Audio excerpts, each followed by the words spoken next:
50 clásicos de la psicología, capítulo 42. Carl Rogers. ¿Te has sentido alguna vez sanado por una larga conversación con alguien?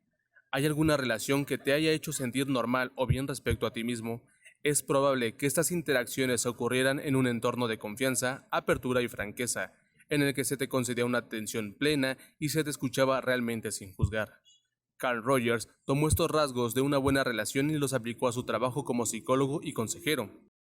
El resultado fue un giro revolucionario del modelo tradicional psicológico-paciente, que ha tenido importantes consecuencias para la interacción humana exitosa.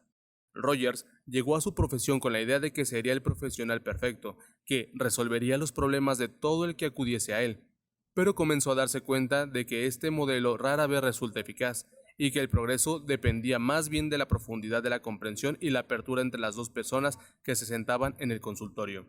Estaba fuertemente influido por el filósofo existencialista Martin Buber y su noción de confirmar al otro. Esto significaba afirmar plenamente el potencial de una persona, la capacidad de ver en qué podía convertirse. Tal cambio en el énfasis hacia lo posible, como opuesto a lo meramente problemático, hizo de Rogers, junto con Abraham Maslow, una figura central en la nueva psicología humanista, con nociones que hoy damos por sentadas acerca del crecimiento personal y el potencial humano. El proceso de convertirse en persona, mi técnica terapeuta, no es una obra unitaria, sino una colección de artículos que Rogers escribió a lo largo de una década. Es la sabiduría acumulada de una carrera en psicoterapia de más de 30 años. Y aunque no es una lectura fácil, una vez que uno se familiariza con las ideas, puede ser muy estimulante, permitir que cada uno sea él mismo. En su formación como psicólogo, Rogers asimiló la idea de que él controlaba la relación con el paciente y que su trabajo consistía en analizar y tratar a los pacientes como si fueran objetos. Pero llegó a la conclusión de que resultaba más efectivo dejar que los pacientes o clientes dirigieran el proceso. Esto fue el comienzo de su famosa forma de terapia centrada en el paciente o centrada en la persona.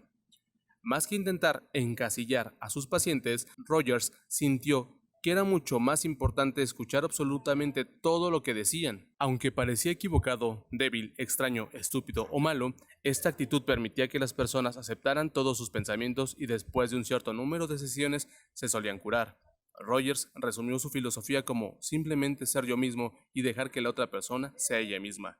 Como era una época en la que el estudio de la psicología giraba en torno a la conducta de las ratas en los laboratorios, su creencia en dejar que los pacientes locos marcaran la dirección constituía un gran reto a su profesión, y muchos denunciaron sus ideas. Por si fuera poco, Rogers hizo saltar en pedazos la idea del terapeuta calmado y recogido que escucha objetivamente los problemas de los pacientes. Defendía el derecho del terapeuta a tener una personalidad, a expresar sus emociones. Por ejemplo, si durante una sesión se sentía hostil o enojado, no tenía por qué fingir que era un médico agradable y desapegado. Si no tenía respuestas, no tenía que afirmar que la tenía.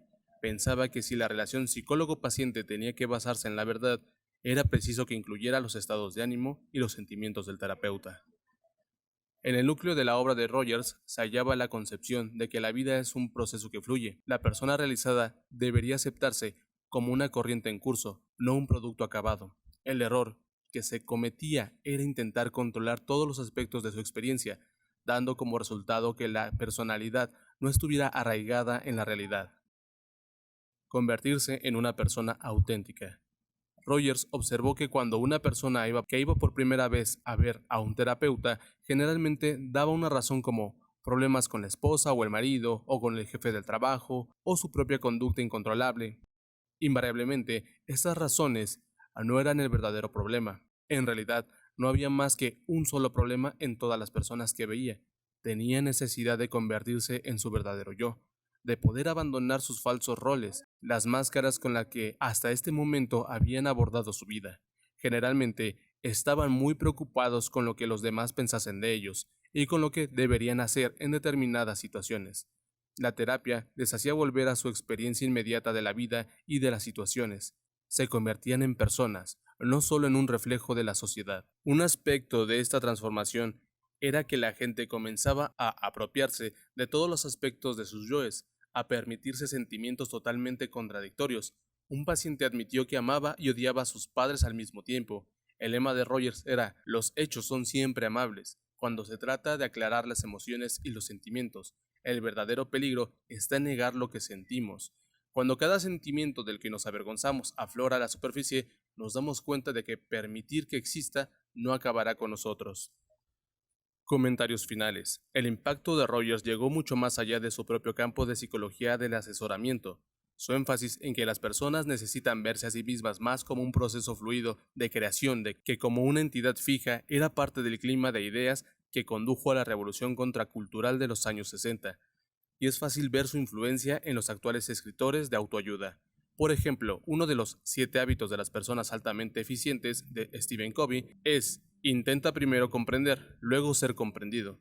Una idea muy rogeriana de que el progreso en las relaciones nunca se da menos que las personas implicadas se sientan seguras para hablar con confianza y ser escuchadas. Y la llamada a vivir tu pasión, en parte puede también remontarse a la insistencia de Rogers en vivir una vida que exprese quiénes somos en verdad.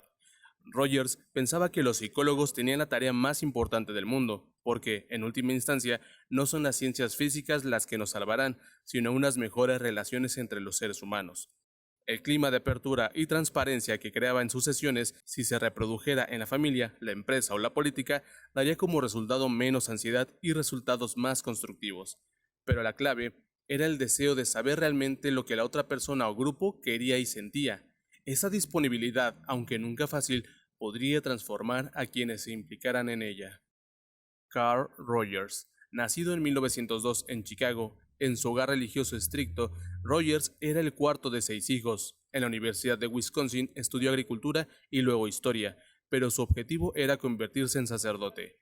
En 1924 se matriculó en el Seminario Teológico de la Unión Liberal en Nueva York, pero después de 2 años se sintió encerrado por las creencias doctrinales y comenzó a estudiar psicología en la Facultad de Profesores de la Universidad de Columbia. Allí obtuvo su licenciatura en 1928 y su doctorado en 1931.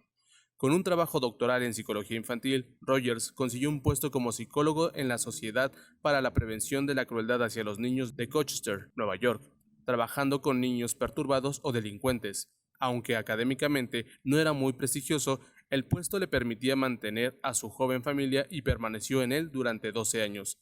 En 1940, gracias a la repercusión que tuvo su libro Tratamiento Clínico del Niño Problemático, le ofrecieron una cátedra en la Universidad de Ohio. Su influyente asesoramiento y psicoterapia se publicó en 1942 y en 1945 logró un puesto en el que estuvo 12 años en la Universidad de Chicago, donde estableció un centro de asesoramiento.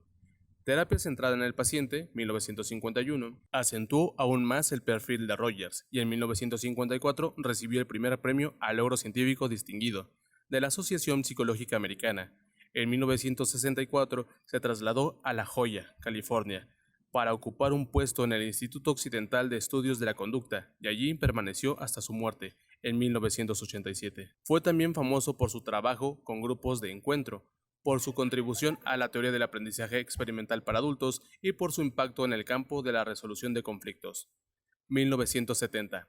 El hombre que confundió a su mujer con un sombrero. La neurología y la psicología, curiosamente, aunque hablan de todo lo demás, casi nunca hablan de juicios y sin embargo es precisamente el derrumbamiento del juicio lo que constituye la esencia de muchos trastornos neuropsicológicos. El supertourette, pues, se ve obligado a luchar como nadie más lo hace, simplemente para sobrevivir, para llegar a ser un individuo y sobrevivir como una individualidad frente al impulso constante. El milagro es que en la mayoría de los casos tiene éxito, pues los poderes de la supervivencia, la voluntad de sobrevivir y sobrevivir como un individuo singular, inalienable son, sin duda alguna, lo más fuertes de nuestro ser, más fuertes que cualquier impulso, más fuertes que la enfermedad. La salud militante, suele resultar vencedora. En resumen, el genio del cerebro humano es su creación continua de un sentido del yo, el cual prevalece incluso frente a terribles enfermedades necrológicas. Obras relacionadas: Viktor Frankl. La voluntad de sentido, William James. Principios de psicología, V.S. Ramachandran. Fantasmas en el cerebro.